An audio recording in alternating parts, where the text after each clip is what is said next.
How's it going today, folks? The future of LGS here, Jeremy here. Today we have some hangers, and today we're not necessarily looking to pull the blue ink, although that would be nice. Today we are looking to just talk a little bit about the competitive viability of some of these cards. I've heard this is actually pretty good in Flame, but some of the colors we don't.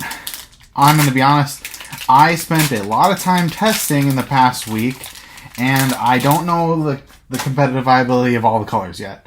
I have heard this is very good in that. So this is going to be one of the cards that is very good.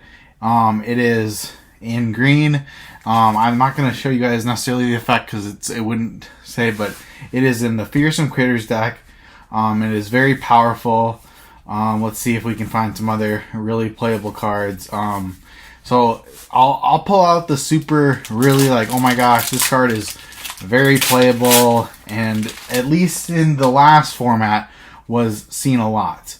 At least from what I have seen thus far. You guys probably know a lot about this. Obviously we did not get a box topper in this first one. I have weighed all of these, and I believe they are light. So I did find this card, and I don't know how I feel about it in a light deck.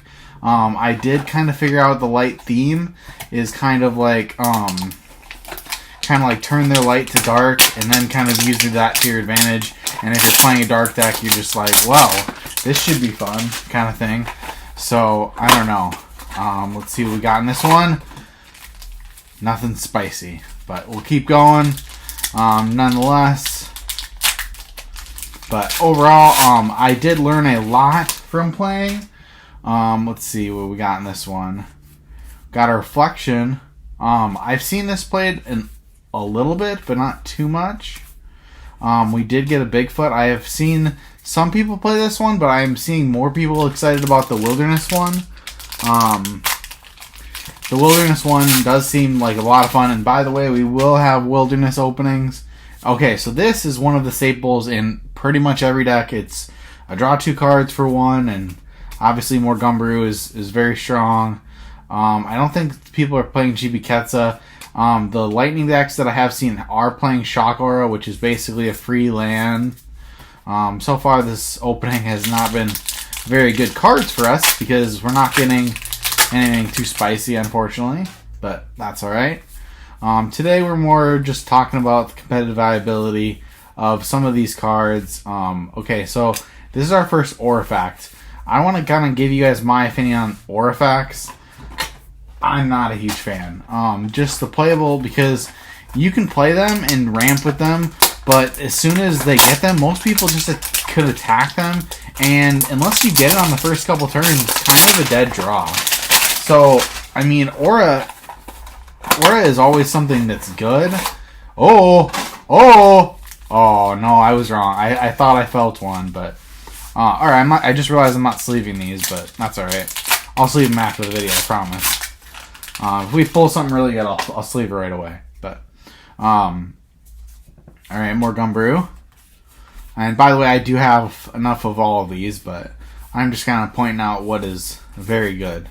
But anyways, what I was saying about the Aurifacts is that I really just kind of think that they're not necessarily needed. I think they're very strong, but in some decks, but I don't think you necessarily need them. Chaos Crystal may be an exception, and also as well as the new Aurifact Essences may be an exception, but I just don't think that necessarily they're always worth running. So if you are trying to pick up them for your element, I think in some decks they are needed, but for instance, the Lightning one is really helpful with catch, but I don't necessarily think you need all of them in that deck. But anyways, let's see what we got in this one. Nope, you guys see that? Oh, okay, it is in there. I was like, we just got Gyps to Piazza promo. Ah, alright, we did not get Gyps to Piazza promo. I just did not feel it. That was a little scary there for a second there. But overall, all right, we're just getting lots of these. I mean, I'm pretty sure there are common, so not really a surprise. But Gumbrew, yeah. Gumbrew actually is a fearsome critter.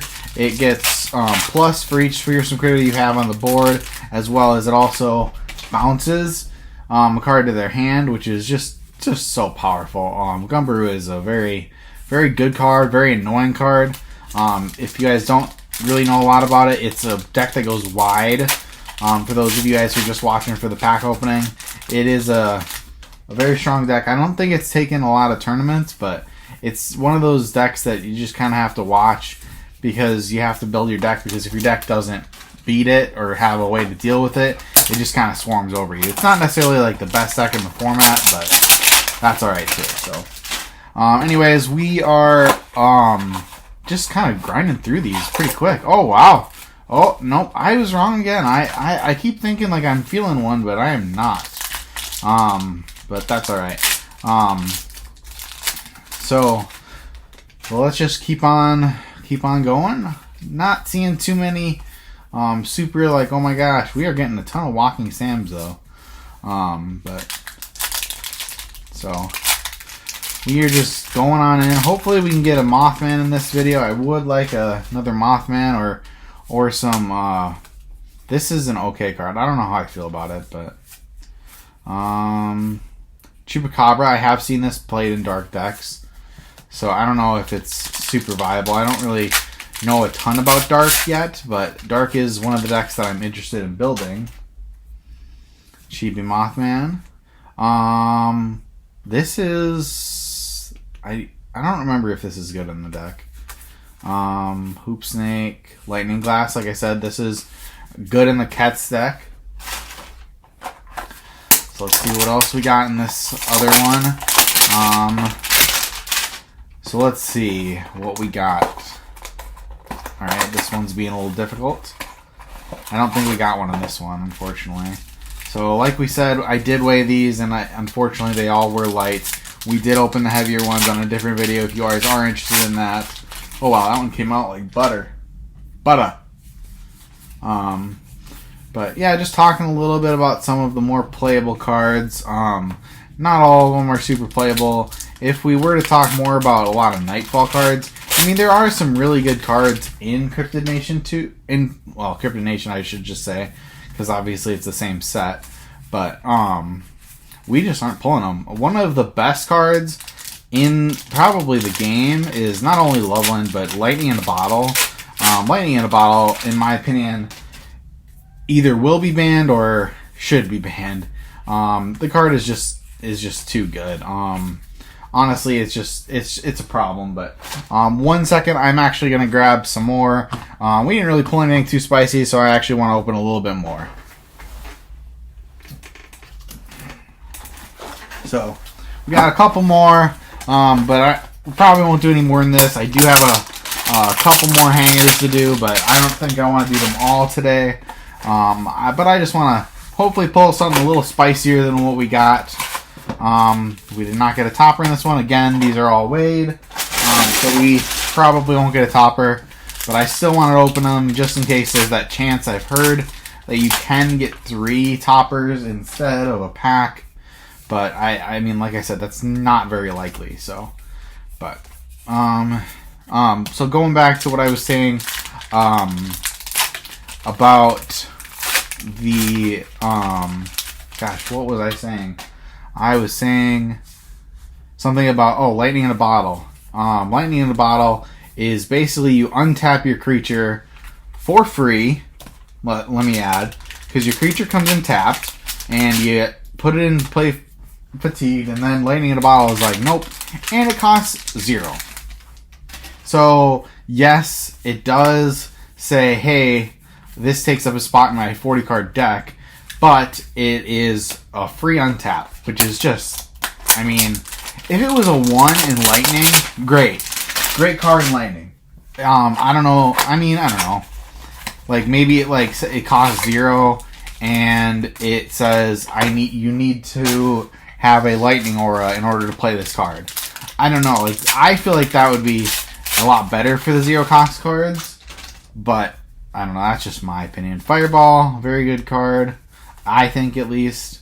There's a lot of really good fire spells that I don't know if fire just doesn't play a lot of BCs, but there's a lot of good fire spells as well as a lot of lightning spells. So maybe there'll be some sort of lightning fire deck, kind of deck that will be in the combination, but I don't know yet. We will see. Nice growth, phenomenal card, probably one of the best cards in the game, for pure draw power at least. It's if you have a plant in your fourth wall list, you can bookmark 5, which is draw 5, which obviously is very strong. So that's nice. Beast of Busco. This is played a little bit in water. I have seen it sided more. I actually can't remember what it does. Place at the bottom. Every non. Okay, so I'm not really sure how that works. We're actually gonna sleeve growth because it is a card worth sleeving. I think it's also with Beast of Busco, but I don't really know. I don't really know how that card works because some cards have powers that deal with like things that might be fourth wall and might not be. It's kind of hard to tell sometimes whether like, oh, this card is going to be played because or it's not a fourth wall effect. Oopsies. Because it has certain effects. So sometimes it's kind of hard to tell like, oh, this will be tournament relevant or it won't be. So sometimes that's a little frustrating to me, honestly, in the game department. Invisibility, I read that card as a kind of a cool card, but I don't think it's very good. It costs too much. I think it costs 2. Maybe if it costed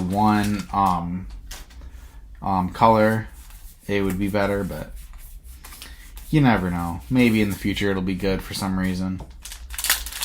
So far, this opening is, for those of you watching, hoping for a Mothman or something spicy, this has not been the best opening, but, I mean, we have gotten some okay cards. I do play this in the Lightning deck that I am testing. That's a good card. Oh, wow. Again, we are just getting a ton of Bigfoots. It's kind of strange, but, overall, kind of in the close of this video, just want to say thanks for watching, as always. I know some of you have been watching my other videos and seen some D-Spirits videos. I kind of talked a little bit about how I am quitting D-Spirits more competitively for Metazoo, which is the big reason why I'm out of it. So I've talked about it in those videos. If you guys want to go into more, I have talked a little bit about the 250,000 tournament, which is the big reason why we're making this video. So if you guys haven't seen that one, go check it out on my channel. I'd really appreciate it. But yeah, we have not, this is, I'm going to be completely honest, this has not been a very good opening. But you know, sometimes that's just kind of how it goes. More Gumbrew, more much the same things. Like, we're just getting a lot of the same. And I have a lot of these cards, so I don't think anything I've seen here is new. I don't think anything could be new. We pulled pretty much everything from this set, but Lightning Bolt, another great card. But okay, so here is our first lightning in a bottle.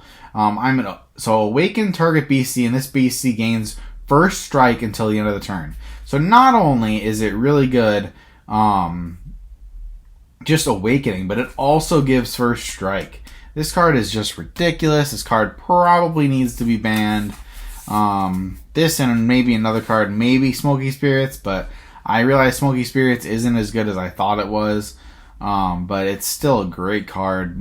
This is played in pretty much every, at least aggressive deck, if not almost every deck. So, definitely if you're playing competitive, watch out for this card. It is definitely something you need to not only play around, but also just be aware of if you're learning. Definitely pick up the 5 copies of this card that you can play as of now, as of the recording of this video. So, anyways, thanks for watching and see you in the future.